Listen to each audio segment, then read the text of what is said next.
Okay, I'm back with the knife. What I thought was, since this is GI track, we'll talk a little bit about inguinal hernia, because there are a lot of confusing issues or myths which unfortunately filter down to the patients and they walk away with those same myths in their heads, and I would like to change that. And not because I am a surgeon or because I want to do more inguinal hernias, but because inguinal hernia is a problem, especially in children. So now this is what I mean, that if you see something like this happening in front of you, because the moment the child is kept down, two things is there. One is, especially in children, if they are hungry, they cry. If they are in pain, they cry. If they don't like you, they still cry. So that means you say, what is the differential diagnosis of crying? So it can be anything of this. Therefore, you must strip a child, which is given in any routine pediatric book, that you must strip the child completely before examining the child. And what is happening today is, because of the busy practice, because there are 10 patients waiting outside, we tend to focalize or localize our examination and our history to only that part for which the parent have brought. So if a child comes with history of cough and cold, the cough can cause a hernia to come out is not registered, but we treat the cough and cold and then forget about it. So therefore, if you strip the child, as I tell time and again, that half of your complaints in a child may be supraumbilical and most of our complaints are infraumbilical.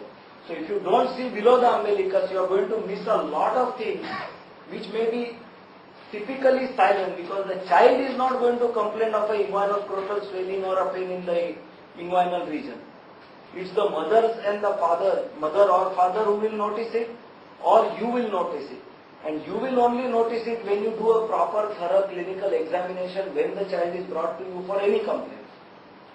So if you see something like this which is occurring, you know that this child has a hernia. You don't need to touch the child to make a diagnosis. But having made the diagnosis, the next question which the parent is going to put to you is, doctor, can this be cured by medicines?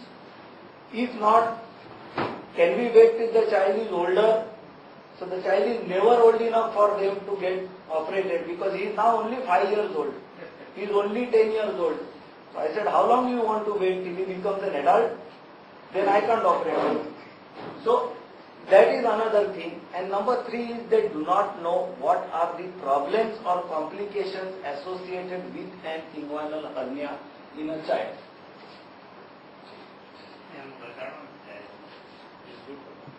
Sorry? This is absolutely spot diagnosis. You don't need to even think or palpate or do anything except inspection and you've got your thing.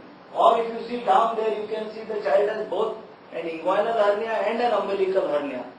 And again, the question is, you will say you have double standards. Because in inguinal hernia, we say operate as early as possible. In umbilical hernia, we say operate only if required. Right. So then you say, sir, right picture, I may say immediately without touching the cell, I will say hydrosis. Truly wrong. no, because, Right side. correct, but you are seeing this in progress. If it suddenly comes out when the child starts crying, it cannot be a hydrocele. Hydrocele is essentially a... No, I have not touched the child. Correct. Just based on your inspection, I would see this was what the child was placed on the clinic table. This happened when he started crying and that happened at the end. This cannot be a hydrocele. Hydrocele will be relatively constant. It may have a diurnal variation. That means if the child is seen just when he wakes up from sleep, you will find there is no swelling, nothing. And then by the end of the day, you will find a big swelling. You may not be able to reduce it on palpation. That would be a hydrocele. But if you see suddenly coming up with an impulse on coughing or crying or straining, and it can be reduced and associated gurgle, you know that you are dealing with a hernia. And if it is a hernia, the approach is different. If it is a hydrocele, the approach is different. Though, let me emphasize that both the pathophysiology in both are the same, which means the processus vaginalis, which is supposed to be formed for the descent of the testes in males or for the ligament support of the uterus in females, normally closes down after the essential act of either descent of testes or fixation of the ligament occurs. Now, in those cases where it does not close down and remains open, you have two possibilities. It remains wide open, where the intestines can come in and go back, or it is narrowed down but not completely closed, where intestines cannot come out but fluid can come out. If only fluid can come out, it's hydrocele. If intestines are coming out, it is hernia. The difference is important is because if it is hernia, do not wait. If it is hydrocele, you may wait till the age of 1 year. Now, this is what I am saying. You can see a gross swelling. Now, the principle is the same in both.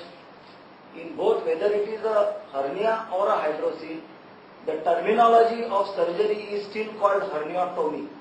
So people get confused, hydrocele, why are you doing a herniotomy? The reason is that the processus vaginalis or the sac is open. Whether it is a wide open sac or a narrow sac, the sac has to be separated from the cord structures, and that's where the technique or the complication lie in surgery, whether it is done by a pediatric surgeon or a general surgeon or a urologist or anybody, is handling of the cord structures is important, because what they have found is even holding the vas deferens with a non-tooth forceps temporarily can cause it to completely close.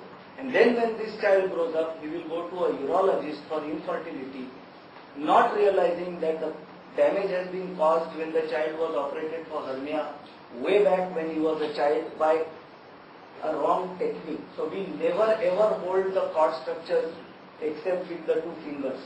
It looks quite non-aristocratic or whatever you call it, but that is the safest way of holding the cord structures to avoid damage to the vas. Because vas is the only tubular structure in the entire body whose thickness is far more than its luminal diameter. And therefore, for it to get fused or it to get blocked does not take too much time or effort. This is how the hernial sac looks when it is opened. Then you have disconnected it. From there the bowels pop out in the hernia. And therefore the importance is you have to do surgery. And once you do the differentiation or the separation of the sac from the cord structure, you literally twist it like you twist any other bag and then tie it off so that there is no further recurrence. This is the distal part.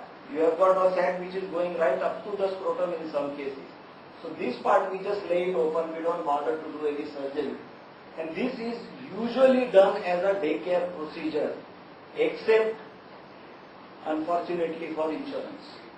We are 24 hours now. This is the complication of inguinal hernia which is not operated. This child is now 12 days old.